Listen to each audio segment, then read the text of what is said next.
حضرت عثمان کے مخالفین تو خارجی ہے ہی نہیں تھے، وہ صحابہ اور تابعین تھے. اسی لیے تو بخاری میں 695 نمبر حدیث ہے، حضرت عثمان سے جب پوچھا گیا کہ فتنوں کے امام کا قبضہ ہے مسجد نبوی پہ، ہم ان کے پیچھے نمازیں پڑھیں، انہوں نے کہا نماز ایک مسلمانوں میں نیکی کا کام ہے، ان کا ساتھ دو. حضرت عثمان کو نہیں پتا تھا کہ یہ عبداللہ ابن سبا کی اولاد ہے جو نماز پڑھا رہی ہے. پہلی بات یہ سمجھیں کہ جب حدیث آ چکی ہے کہ نبی صلی اللہ علیہ وسلم کا ارشاد ہے جامع ترمذی میں، مسند احمد میں بھی ہے کہ اے عثمان رضی اللہ عنہ، اللہ آپ کو قمیص پہنائے گا، منافق اس کو اتارنا چاہیں گے، تو نے اس کو اتارنا نہیں ہے. منافق اس کو اتارنا چاہیں گے، تو نے اس کو اتارنا نہیں.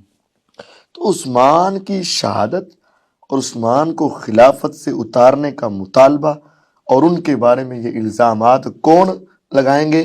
منافق.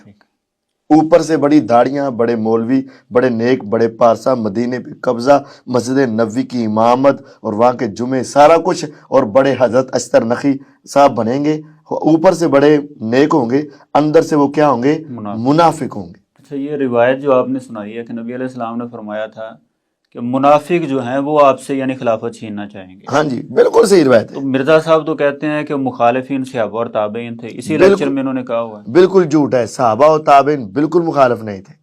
صحابہ سب اور جو پکے تابعین تھے وہ سب حضرت عثمان رضی اللہ عنہ کے ساتھ تھے.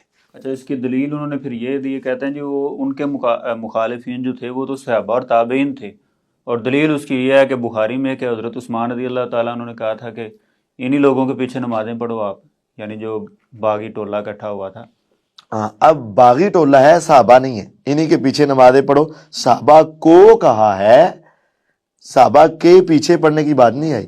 وہ باغی بلوائی ٹولہ جو ہے انہوں نے کہا کہ جب تک یہ نماز والا فریضہ، جو نیکی والا فریضہ سر انجام دیتے رہے، تم ان کے ساتھ مل کر پڑھو. یعنی تھے تو وہ مسلمان ہی. ظاہری طور پر منافق کیا ہوتا ہے؟